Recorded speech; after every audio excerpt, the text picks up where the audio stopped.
I decided as a relatively new member of the Baha'i Faith, just last April as a matter of fact, that I wanted to do a series of talks, assuming that I have a chance to get welcomed back to do another talk, about attributes of God.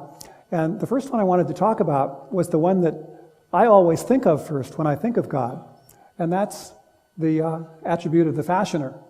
Although I didn't know that word before I joined up with the Baha'is, I'd never heard it before. Basically what it's about is how to create what you really want to create. And that's what I'm going to be talking about with you this evening. So in terms of attributes of God, according to the words of the Old Testament, says Abdu'l-Baha, one of the major promulgators of the Baha'i Faith, God has said, "Let us make man in our image, after our likeness." It's an idea that appears in many of the world's religions.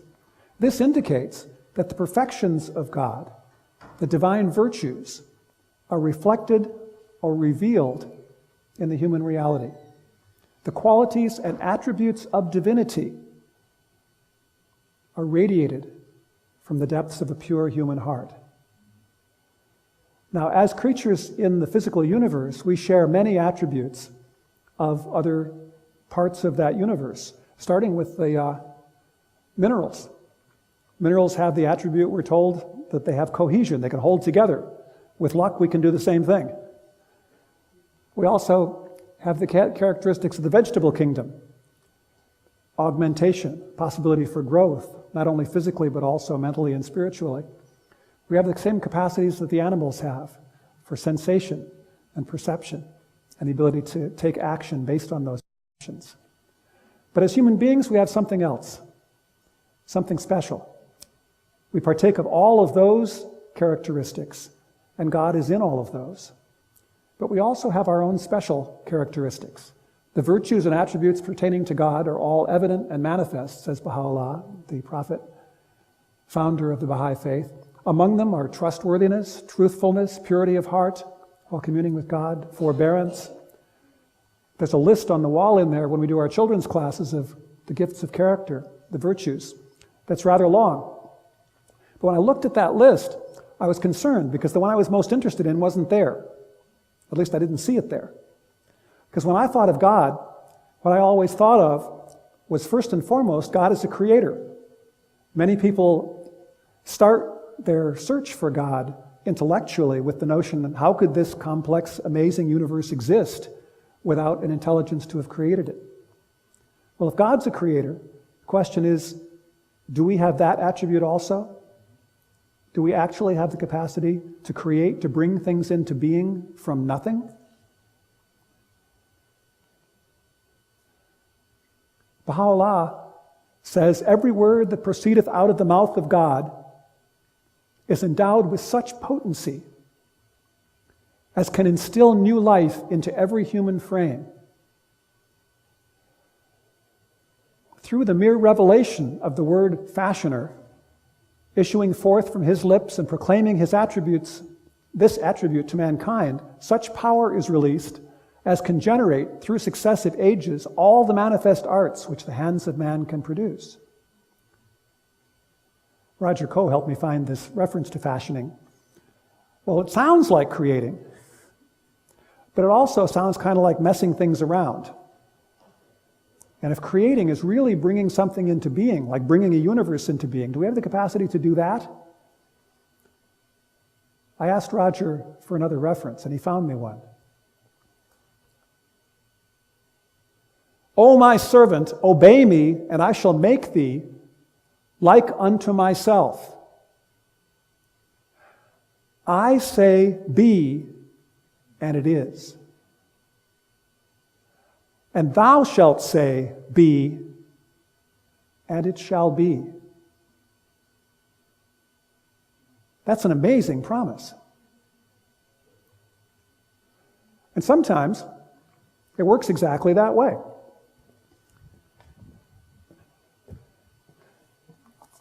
Sometimes I think about what I want, and I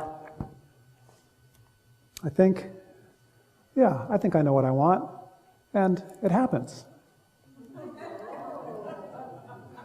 Occasionally, we're able to do that.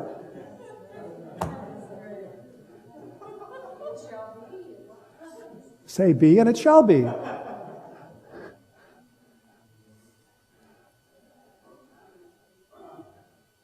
Think of a time,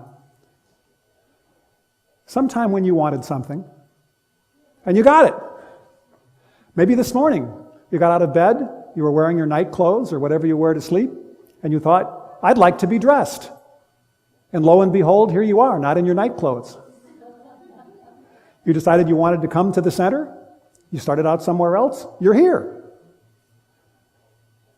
Think about a time when you wanted something, and you actually have it now in your life. You didn't have it before, and now you do. Please tell somebody about that experience. What did you want? What did you do? And how do you feel? How did you feel when you got what you wanted? Just turn to somebody nearby and talk about a time like that, please. Could be something big, could be something little.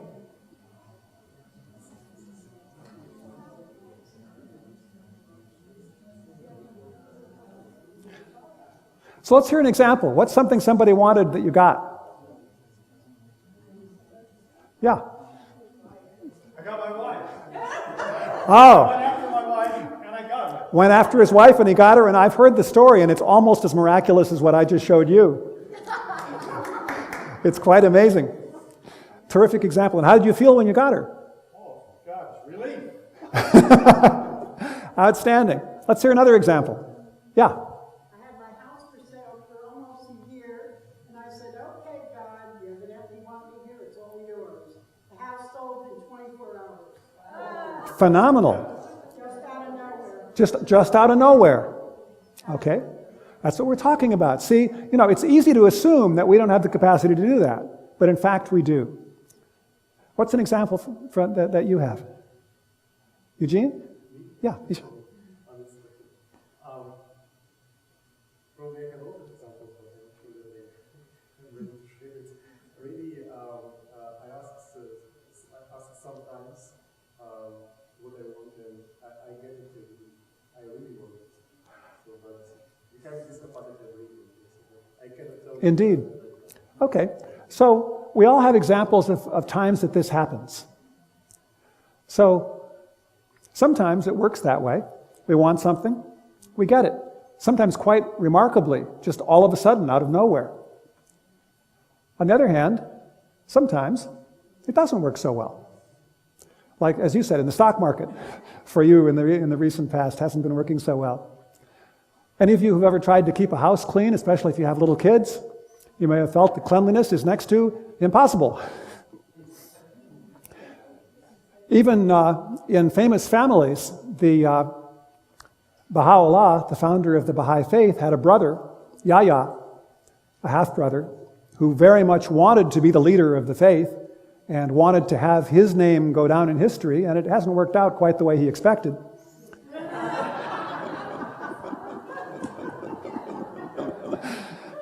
So think of another time.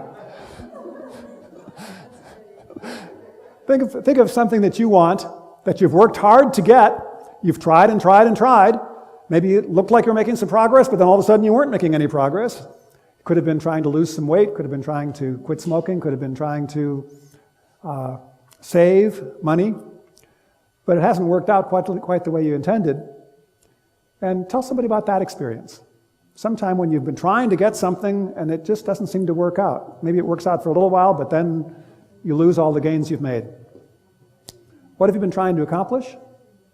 What have you done? How do you feel about not getting it? Just a minute. So turn to somebody nearby and talk about that for a little bit, and then I'll ask for an example.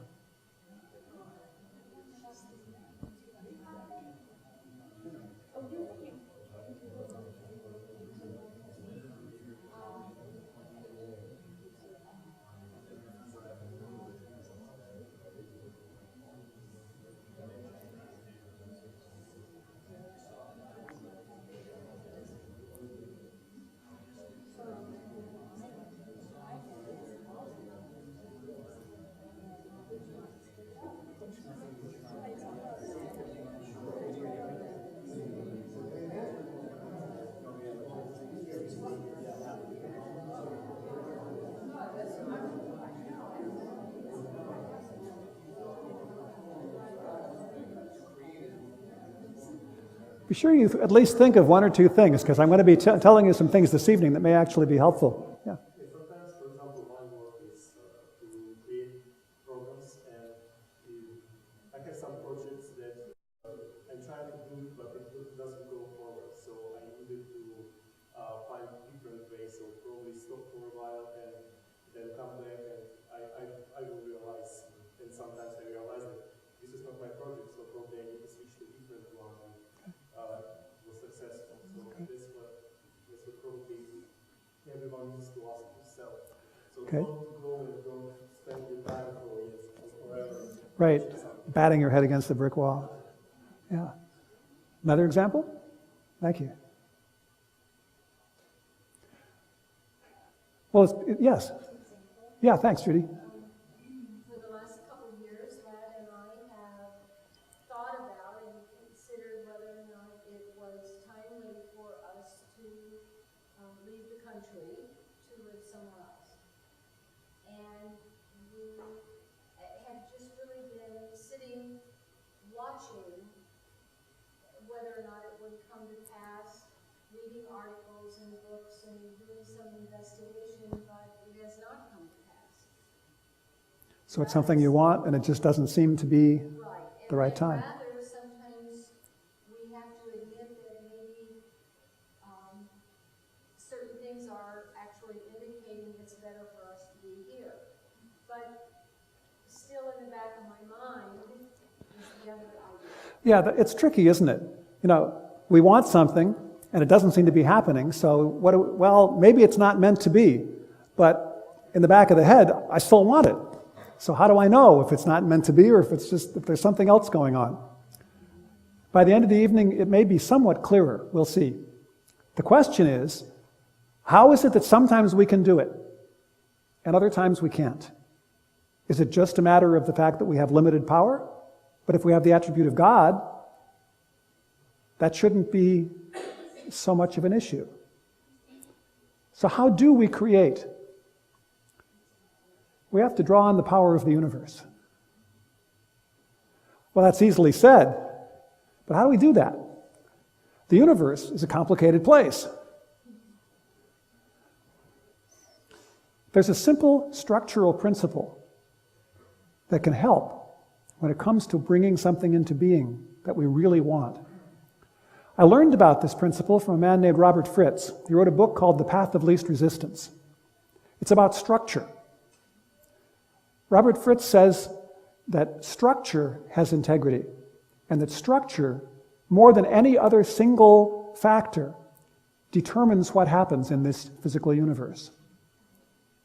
Structure determines what people do, much more than you might think. Consider a building. Where do people walk? They walk down the corridors.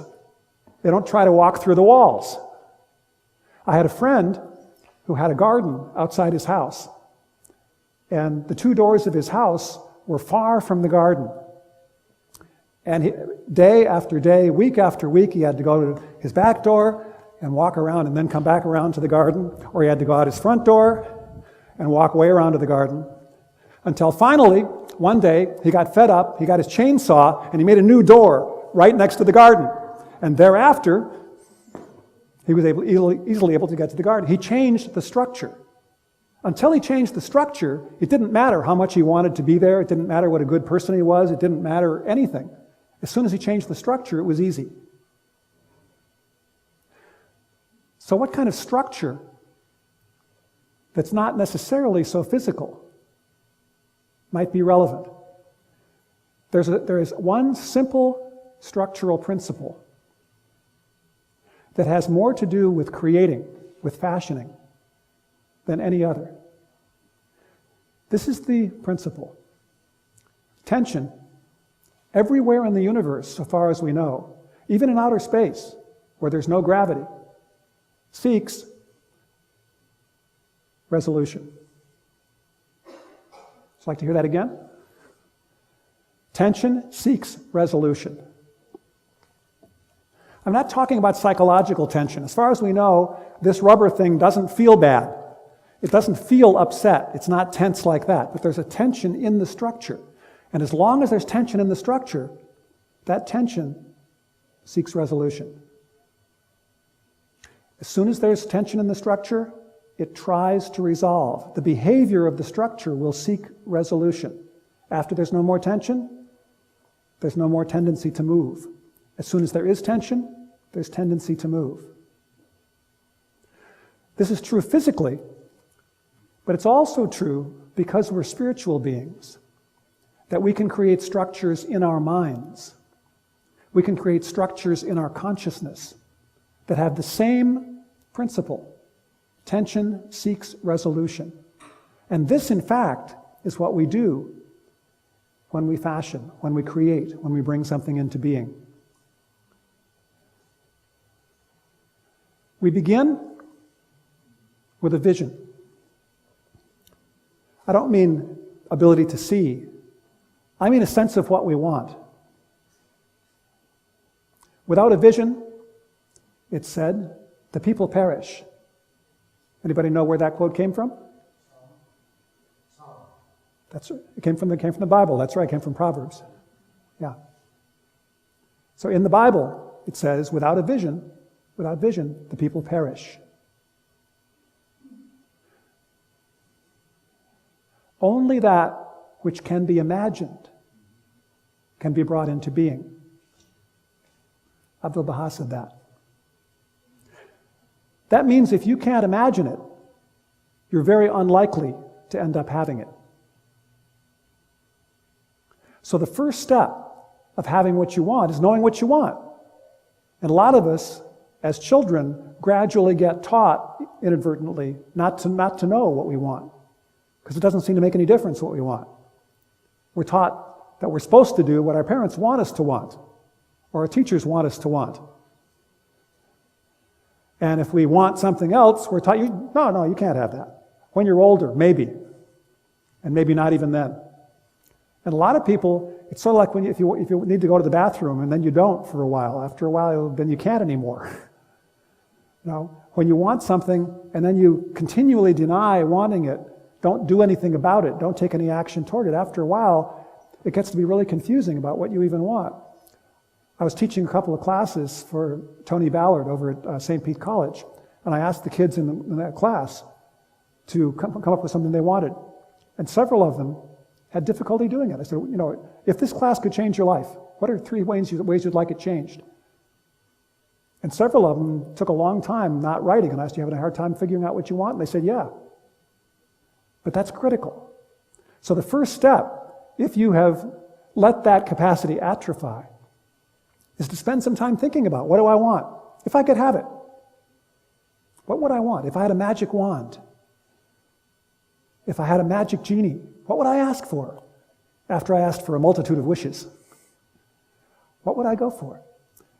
I would recommend, if you're not having as much of what you want as you want, that you get a little piece of paper or a notebook and carry it around with you, and every so often ask, what's something I want? And see what comes to you. And as you get back in the habit, you'll think of more things. But there's no tension just because you want something. So the second element of the fundamental structure that can help you create is knowing what current reality is. Current reality is your starting point. If I want to be standing here, and I am standing here, there's no tension. There's no tendency to move, right? But let's say I want to be over there. That's my vision. I want to be standing over there. And what's my current reality? I'm standing over here. Now, there's a tension. And that tension, like all tension in the universe, seeks resolution.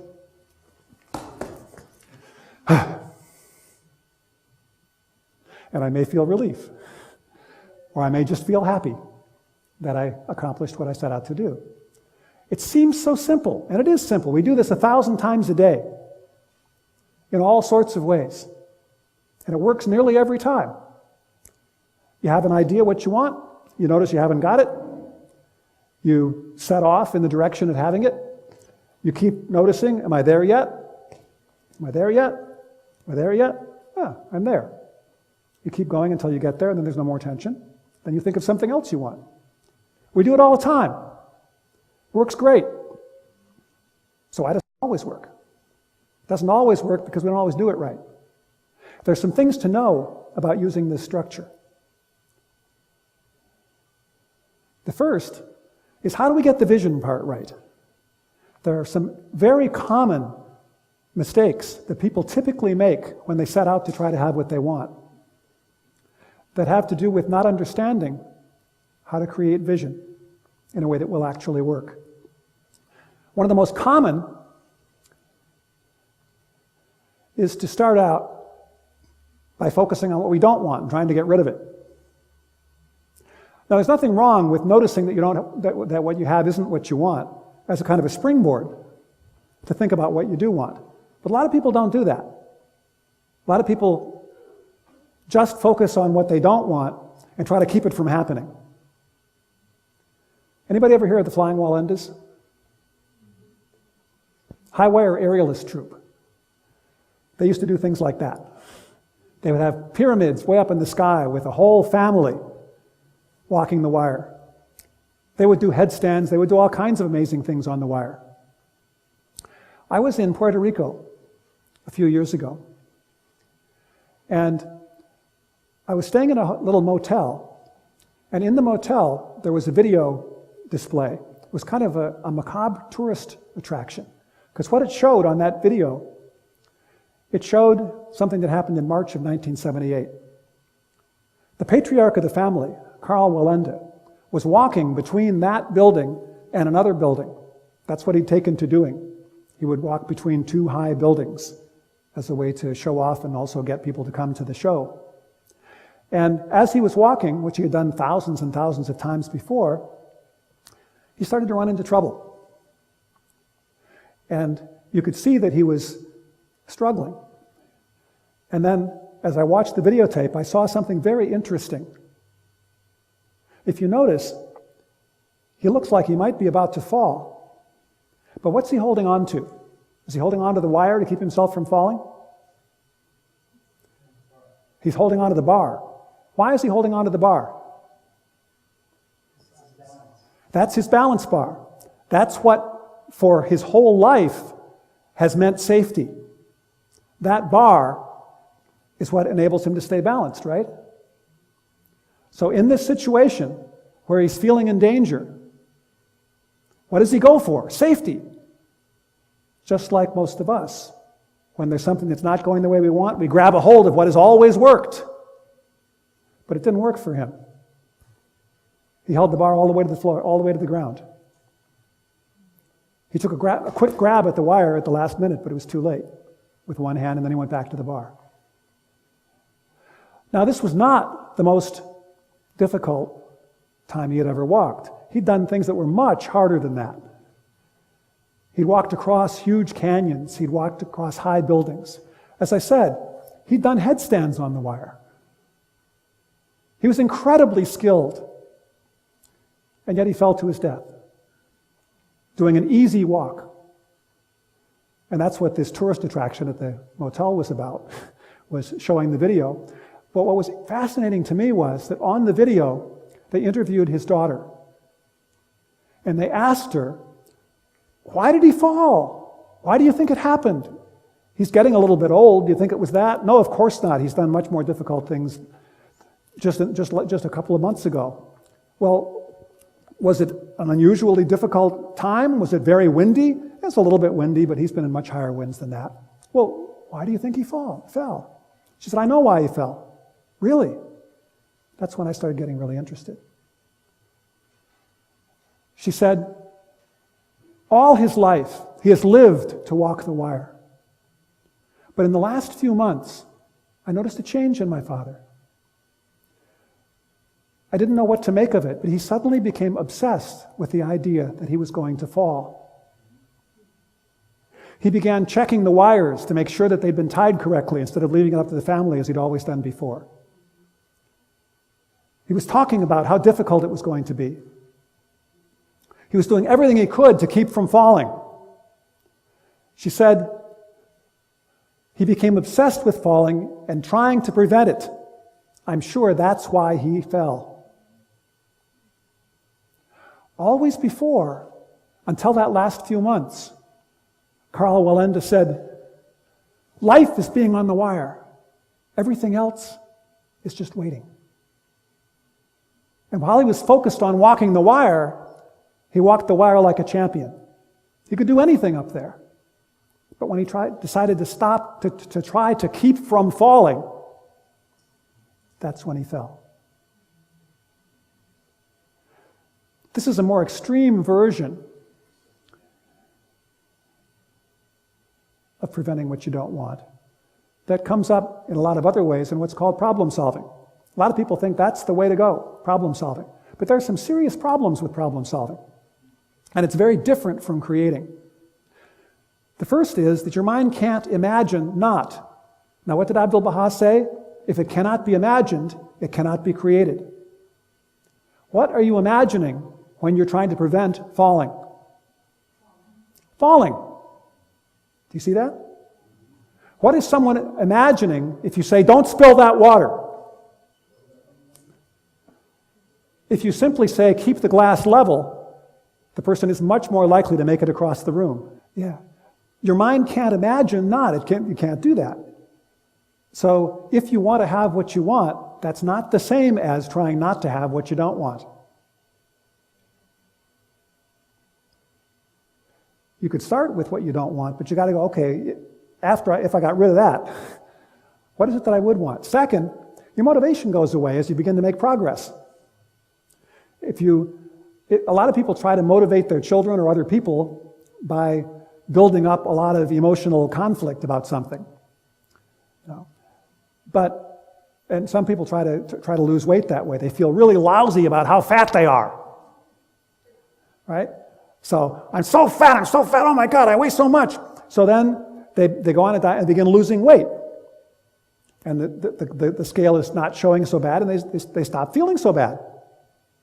So pretty soon, they don't have as much motivation to do anything about it, and pretty soon, they haven't lost very much weight. Anybody relate? This is the most important thing that's wrong with problem solving, however, aside from the fact that you may actually create what you don't want by trying to avoid it. When the problem is solved, you still don't have what you really want. Here's what I mean. Consider the current medical system, which is about getting rid of symptoms. If you get rid of symptoms, once you've gotten rid of symptoms, you still have not created health. See the difference?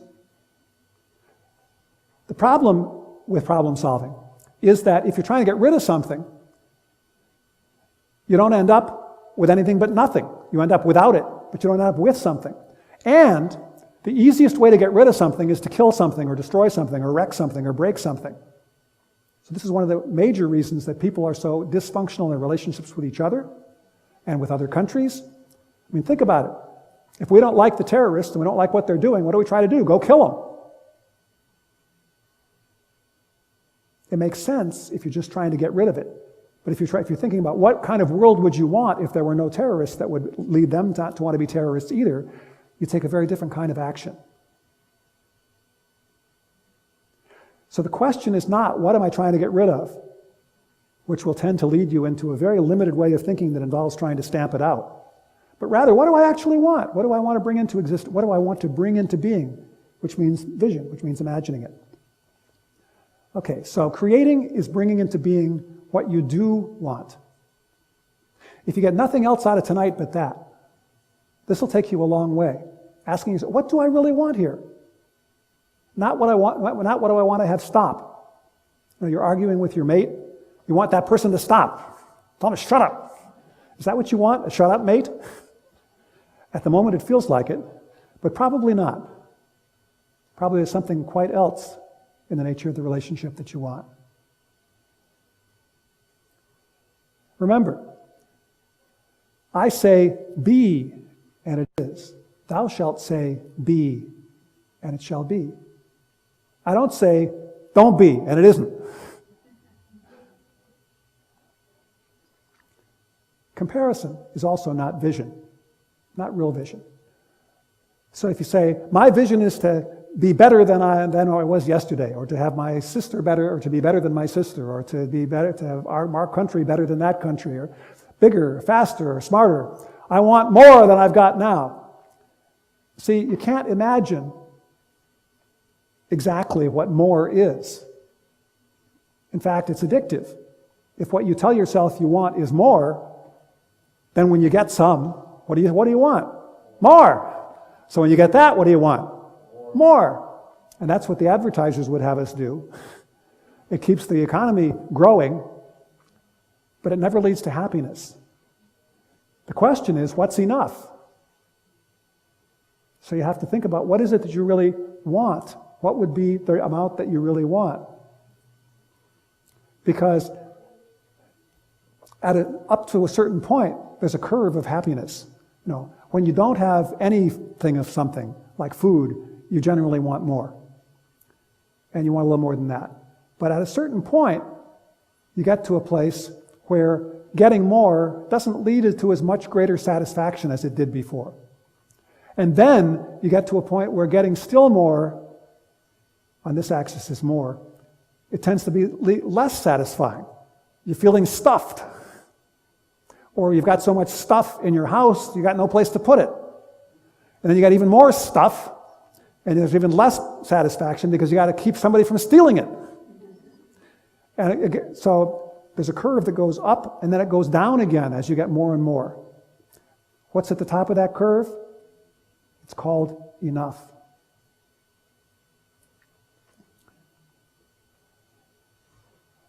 So vision is not about presenting what you don't want. It's not about comparing with what you've got. There's something that you actually want to bring into being, and you know what that is.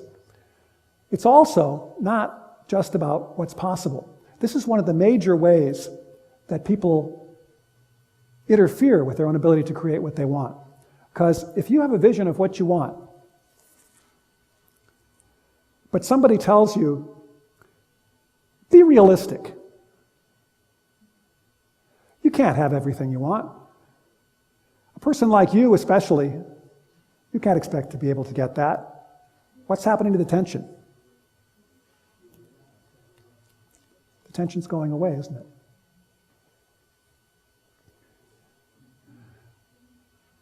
For 7 years, nobody had been able to run a mile any faster than 4 minutes and 1 second and some fraction. And people had begun to be talking about that maybe the 4-minute mile was just plain physically impossible. Some people were saying the human body just can't metabolize waste products as fast as that. If somebody did run as fast as a 4-minute mile, they'd die. Dr. Roger Bannister in England said, well, if I die, I die. I'm going to do it. He said, not, I want to run faster than I ran last time. He said, I want to run a 4-minute mile. And he did some unusual kinds of training that people criticized him for. Didn't do nearly as many miles as people tended to do at the time. And he had some other ways of building up to it. He developed an unusual way of doing it. And on May 6, 1954, he ran a mile in 3 minutes, 59.4 seconds, and collapsed, but lived. 46 days later, his arch rival in Australia, Landy, ran faster than that. And it wasn't very long before half a dozen people had run a mile in under 4 minutes. Do you suppose some of them might have been capable of doing it before? Probably. Why didn't they? They weren't trying to. They set a vision of 4 minutes and a half a second. Or 4 minutes and 75 hundredths of a second. They didn't set 4 minutes because they thought it was impossible. And if you think something impossible, so you don't go for it because you think it's impossible, that's what you're doing too. Yeah, Henry Ford said, if you think you can or you think you can't, you're right. So vision is not just about what's possible. Vision is about what you actually want. He did not know he could not fly, so he flew. So it's not about preventing what you don't want. It's not about a comparison. It's not about just what's possible. Vision The kind of vision that will enable you to fill your life with what you really want is about trying for what you really want, going for what you really want. It's hard to invest your life spirit in a compromise. The fellow that I learned about much of this from, Robert Fritz, said that. Steve Jobs said something else. Just don't live somebody else's life.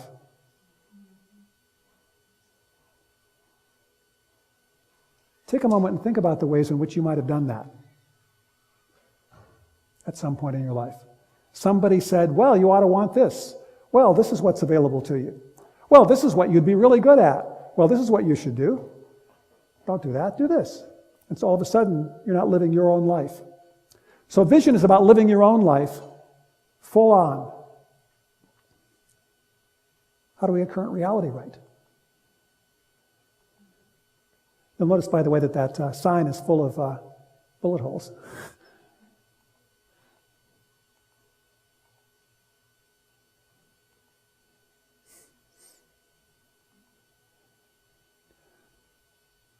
Current reality is easy if you sidestep a couple of obvious pitfalls. The first pitfall is saying that reality is worse than it is. Your criticism blew me away. It destroyed me. And this is what I picture.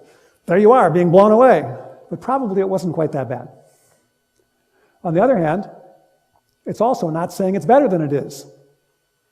If you're in a disaster zone like that, and the note you write home says, everything's fine, wish you were here,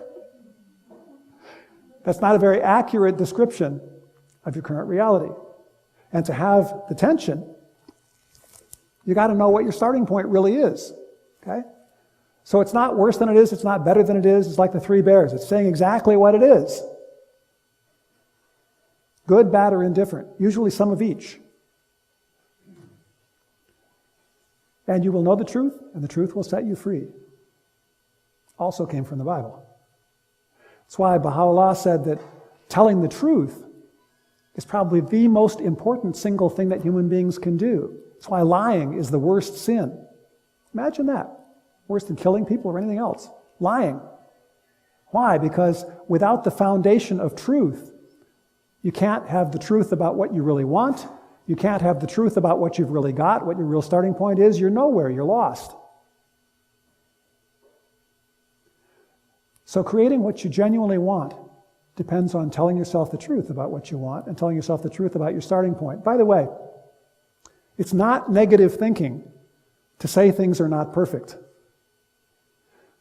There was a study done of some of the most successful CEOs,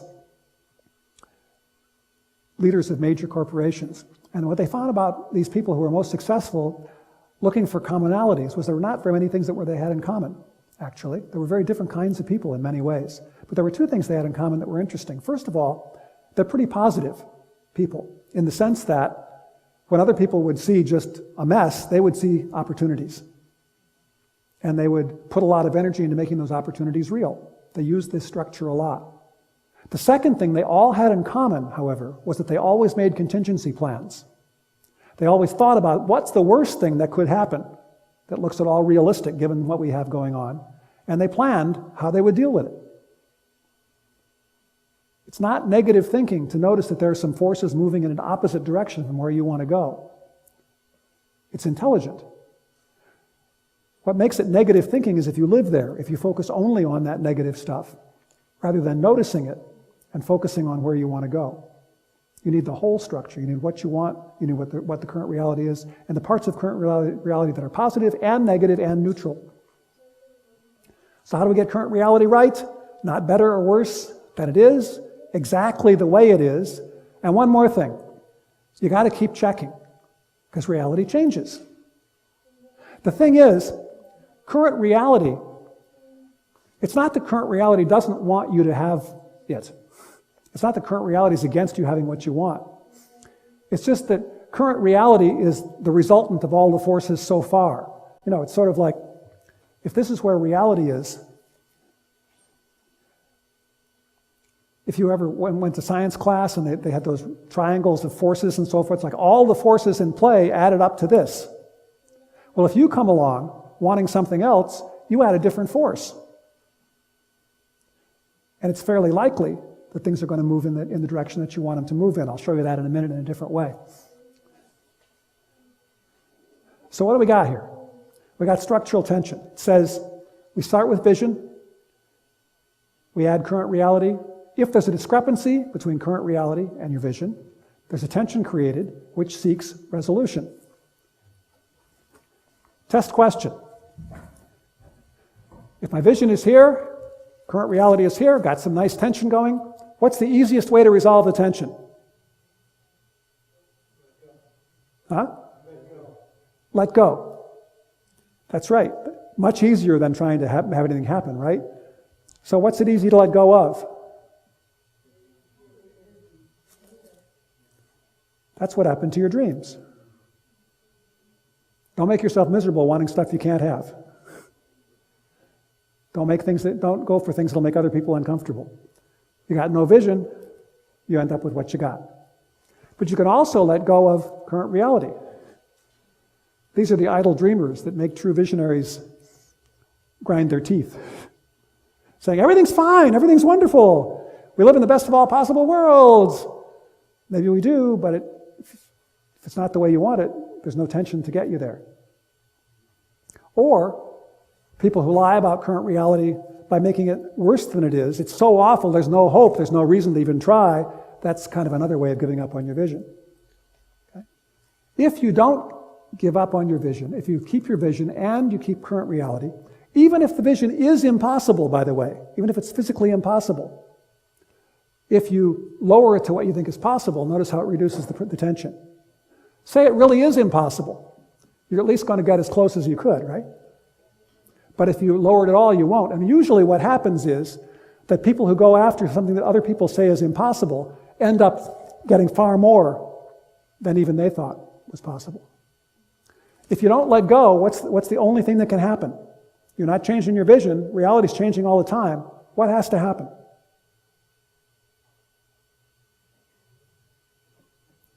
Reality has to move toward your vision, doesn't it? That's the only thing that can happen. There's a tension in the universe that you've created that will tend to move toward having what you want. And the first thing that will happen is you'll think of things. You want to have more good ideas? This is one of the quickest ways to have good creative ideas, like how to solve those problems, is you think about what you want and you notice what you've got and you notice it's not the same. And then you forget about it for a while. And while you're taking a shower or driving, you have an idea. Or you wake up in the middle of the night with an idea. How many people have had that happen? All of us. Yeah, that's how you have ideas. See, the first way this tension resolves is by having ideas about things you could do. Now, can it happen automatically? Well, yeah, it can sometimes.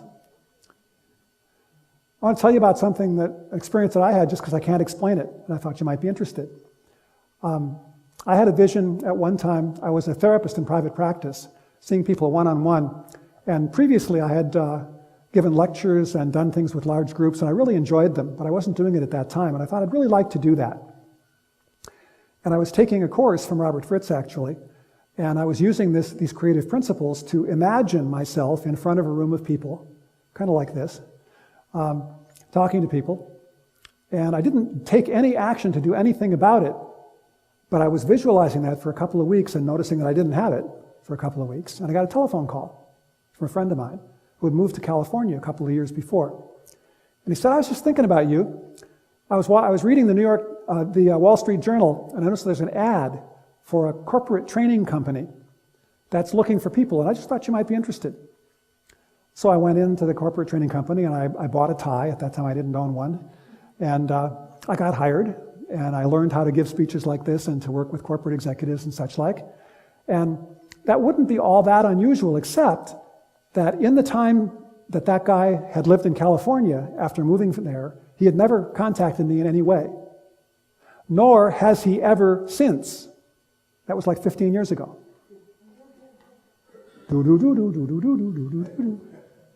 How many of you have had an experience like that, where you wanted something and something kind of miraculous happened? Raise your hand high. Just look around the room. Raise your hand high. Look around the room. It's not that unusual, folks. Something happens when you create this kind of structure in your consciousness. And I don't know how it works, but I am now convinced that it creates a structural change in the universe, and the universe begins to move in that direction. Yeah. The question. Sometimes when we have a vision, when we have a dream, or want something, you expect to get it pretty soon. Yes. Where is the border? How much time do we need to wait for realizing this dream, or we need to, forget about it, or still wait? Because in my experience, for example, I had one dream, and it took more than 5 years to achieve this result. Yeah. So I could, stop in 1 year. I didn't do that. What do you think about it? What I think about it is that the answer is you need to tell the truth. And in this case, the truth about how important is that vision to you. It's not a matter of how long it takes to get there. It's a matter of how important is it to you to get there. But sometimes you need to know, because if you think about something, right, you spend your time, your energy on it, so this is the spare energy. So you need to stop and do it differently, right? Maybe. What do you think is right decision? This is actually a perfect lead-in to what I'm going to talk about next. Okay, so I'll answer your question, but not directly, and I'll come back to it. Okay, because sometimes this works. Sometimes it works miraculously, like when the person called me from California. Sometimes it works in a very straightforward way. I came across a poster like this that was actually on the wall at a convent where I was doing some lecturing one time. And I saw a poster kind of like this. It said, "Trust in God, but keep paddling." So it may happen by magic. There is this thing about the secret and sending out vibes and all that kind of stuff. But it also helps to take some real action in the real universe. And sometimes you get things a lot faster that way. So I'm not recommending that you depend on magic. I am recommending that you create that structure and do what makes sense. Now, what makes sense gets back to what you were talking about. What if you keep paddling and paddling and paddling and you're not getting anywhere? Well, there are several possibilities, so there's no one easy answer. And you can see if one of these seems like it makes sense, okay? First of all, if you're getting nowhere and you seem to be lost in the fog, it may be that it's just time delay.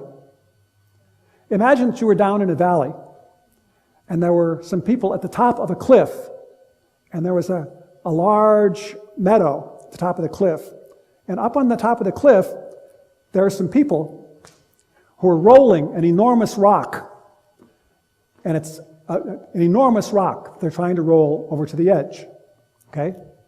From down here, you're looking up, you don't see anything happening.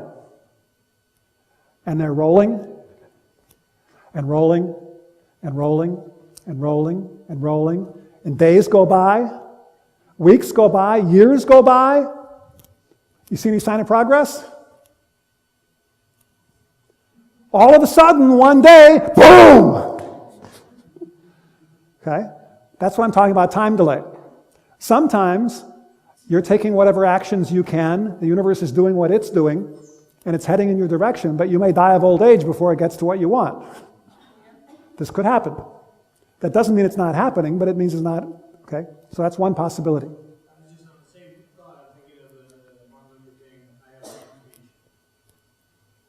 Yeah. People voted trying to have a more just society in terms of opportunities for people, and didn't live to see it, but still, the society moving towards its vision.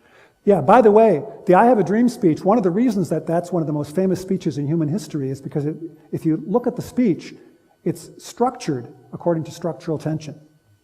He lays out the vision that will rise up and live out the true meaning of America's creed, that all men are created equal. And he lays out current reality. America has defaulted on that dream insofar as its citizens of color are concerned. He lays it out really strong, and he leaves it there. It's part of why that speech is so powerful. It's structural tension, exactly. Yeah. Now, how do you distinguish between visions and like wishful thinking, daydreaming? I mean, is there a way to exercise and finding that true vision, or all visions are pretty much good visions? That's probably one of the most important questions that we'll talk about tonight, and I'm going to talk about it last. Yeah. Sometimes it's a plateau. Anybody who's ever developed a skill of any kind knows what I'm talking about here. Physical skill, learning to play a sport or a musical instrument or anything like that. When you first start to play a musical instrument, let's say the clarinet, you pick up the clarinet and you learn how to make a little sort of a squawk, and then pretty soon you can make little tunes. And you got a lot of progress right away. And then you hit a plateau. And you practice and practice and practice and practice. It doesn't seem like you're getting anywhere. In fact, it seems like you're getting worse because your ear's getting better and you can tell how lousy you sound, which at the beginning you couldn't. And then what's happening is you're trying all kinds of little experiments and your nervous system is learning, but it hasn't learned enough yet to make use of it. And then all of a sudden, one day, your nervous system can reintegrate with the results of the experiments you've done, and you have a burst forward in your ability. Suddenly, you're a whole lot better than you were the day or two before. And just when you're really thinking, okay, now I'm really rolling, you hit another plateau. And you practice and practice and practice and practice and practice until you are ready for another breakthrough, at which point how many people have experienced that? Okay, so you know that well. Well, that happens when you're creating other stuff too. You got to learn how to create it. And the universe has to learn how to help you. And the main thing I can say about that period of time is do a lot of experiments, because experiments give you a chance to learn. Don't get stuck on one way of trying and keep trying it that way. Try a lot of experiments, and then whatever seems to be working, do more of that. The other possibility, however, is that it's a different structure, that it's another structure besides structural tension. And this is the other most common reason that we end up not having what we want.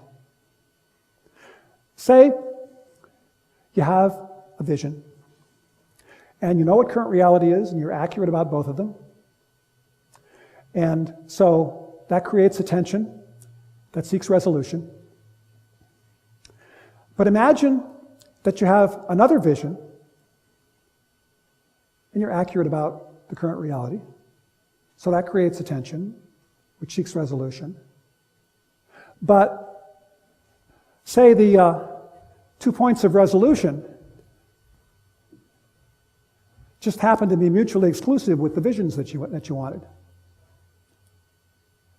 I know that's a little bit complicated, so I want to give you an example. Bill, would you give me a hand? And Lad, would you give me a hand? Imagine that I want to lose. I have an ideal weight, okay? And let's imagine that I'm really fat. Okay, so you're going to be over here, okay? And as I get fatter, you say, diet, diet, diet. Or you say, exercise, exercise, exercise, okay? So now, the problem is, I also get hungry, okay? So,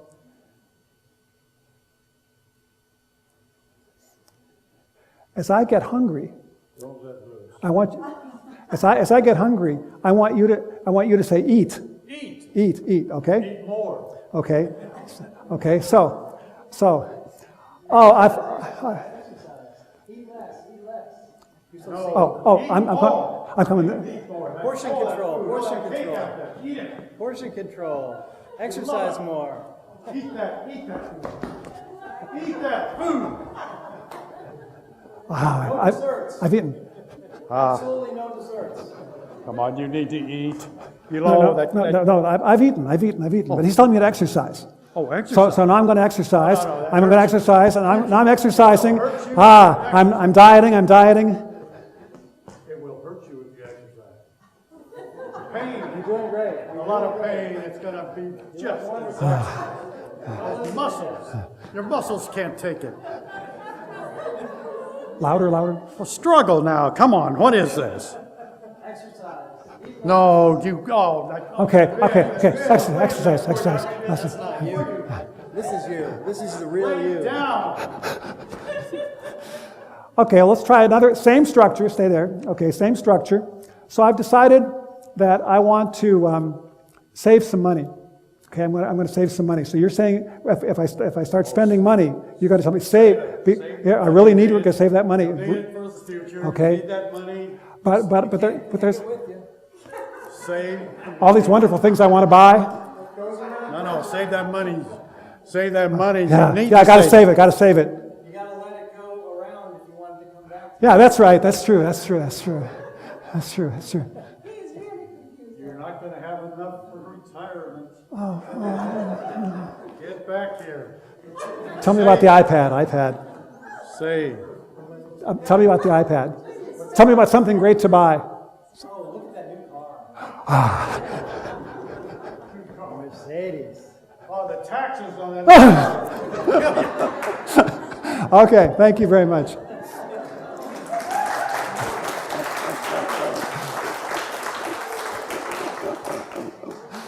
Have any of you experienced that? Only every day, right? Okay, so here's the thing, tension resolution system is fine, but we got more than one. And what about when they're incompatible? What about when satisfying one tension builds the other tension? That's called structural conflict. It's still built into the structure. And like all structure, the structure determines my behavior. Notice when this tension got to be more, I went this way. When this tension got to be more, then I went this way. And when this tension got to be more, I went this way again. That my behavior is determined by the structure. And the structure is determined by the tension resolution systems. Now, structural conflict always produces oscillation. Back and forth and back and forth. It's like a rocking chair. In fact, anytime you see this kind of oscillation, where you go one way, and then you go the other way, and then you go one way, and then you go the other way, or anybody else does, or your company does, you centralize, and then you decentralize, and then you centralize, and then you decentralize, or you cost cut until you can't get any products, so then you put a lot of money into new products, and then you kind of got a cost cut again. Anytime you see oscillation, you got structural conflict. Here's the thing. Structural conflict is not a problem that you can solve. You can't make it go away because it's built into the structure.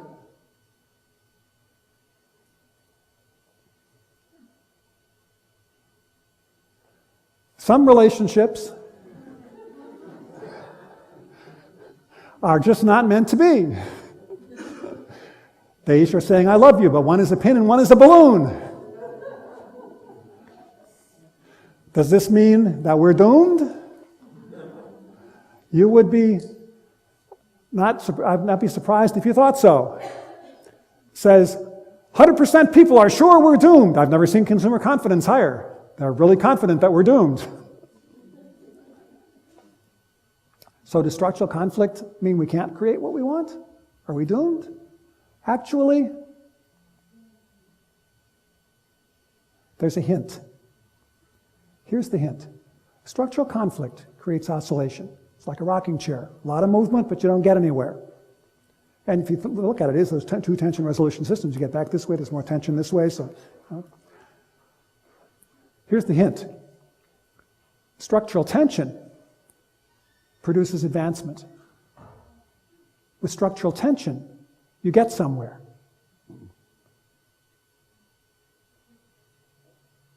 So, how can we ever get anywhere when there's structural conflict at play? We can't solve it. It's not a problem that we can solve.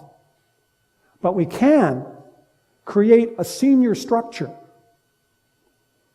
that runs off structural tension, a structure in which structural tension predominates. Here's what that looks like schematically. Say you got a vision of health. Say you've got the kind of conflict about diet that I just acted out here. So the whole thing is going on here.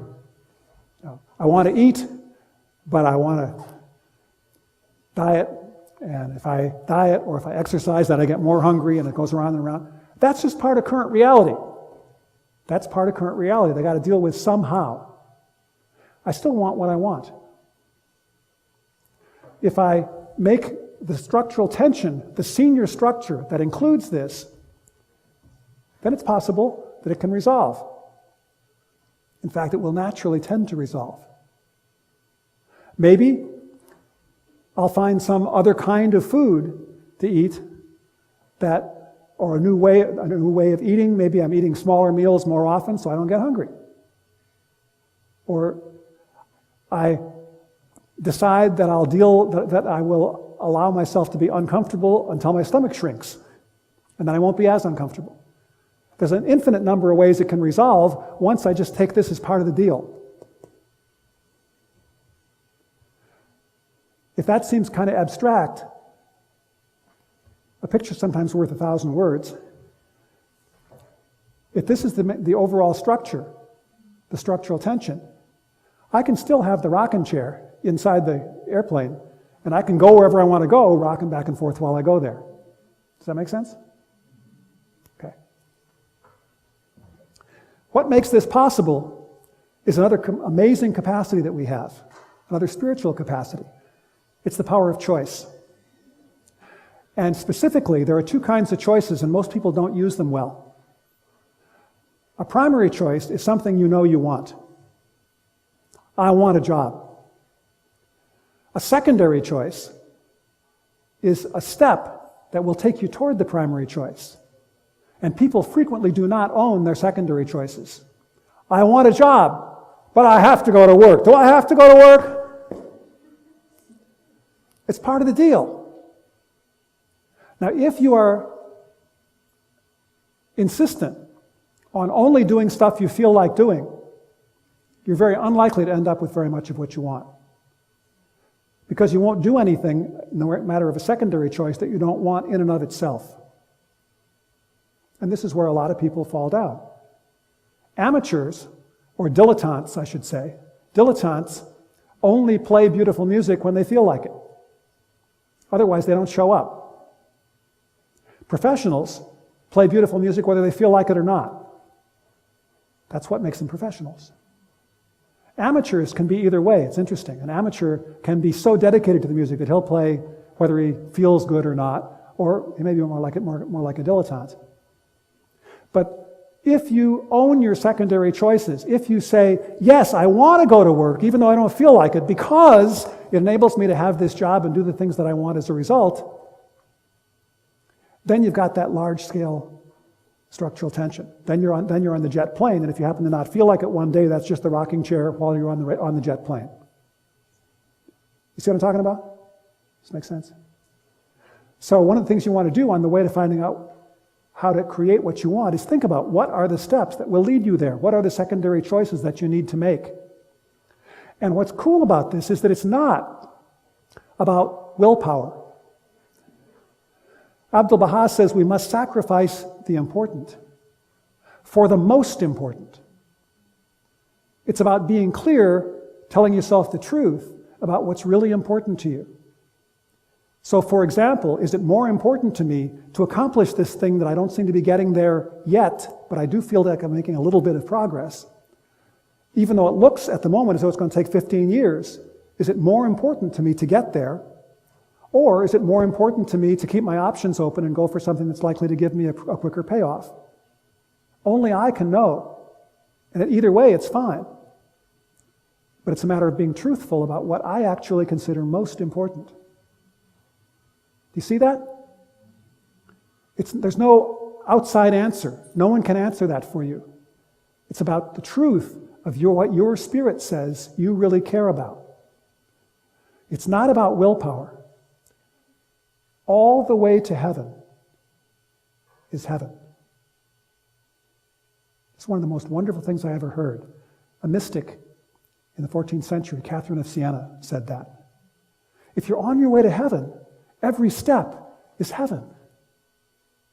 If you're aware that this step is taking you to heaven. Practicing for a true lover of music is not drudgery. Somebody asked Pablo Casals, the greatest cellist the world's probably ever seen, why he practiced hours and hours and hours a day when he was in his 90s. You know what he said? He said, I think I detect improvement. And he loved that improvement so much that of course he played. All the way to heaven is heaven. And what makes it heaven, the real secret of creating what you truly want,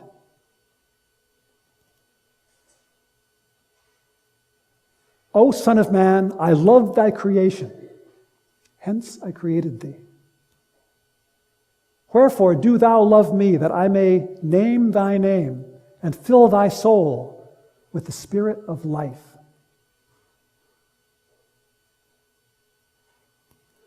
What's the secret again?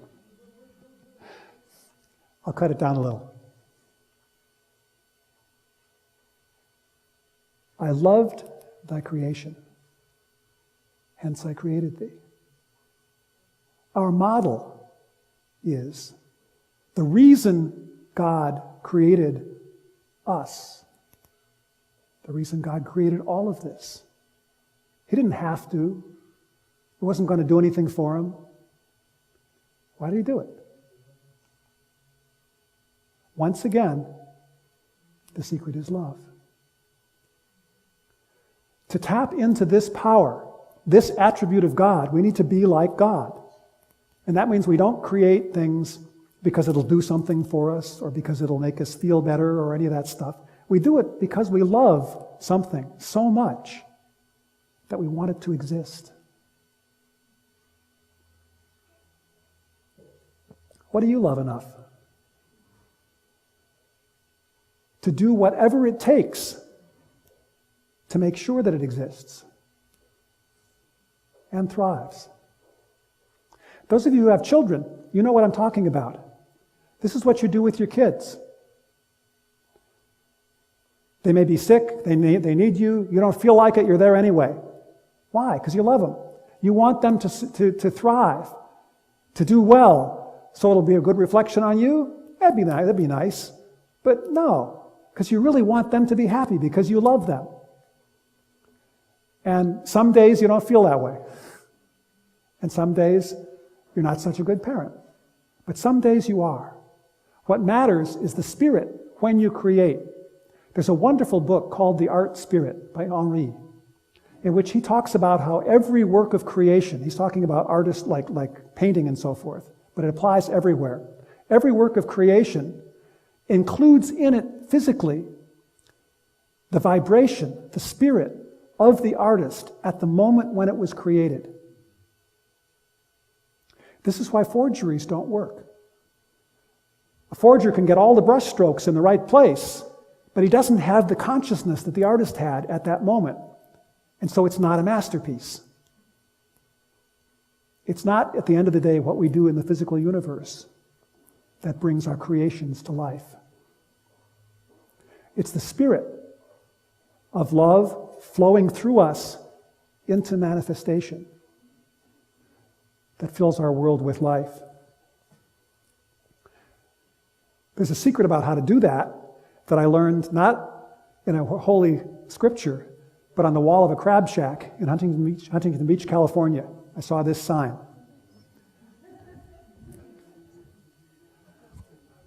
When you do that,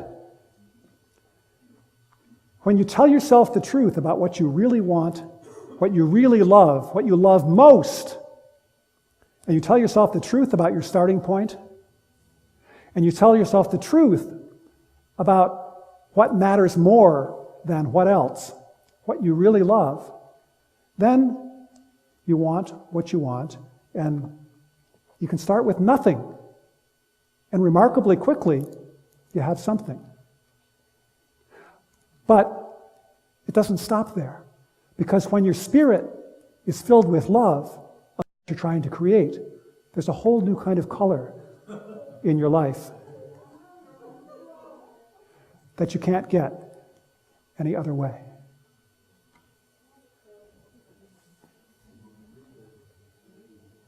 I ask for you the supreme blessing that you may be so filled with the vitality of the Heavenly Spirit that you may be the cause of life to the world. He said that, and I say that to you. Thank you so much for being here.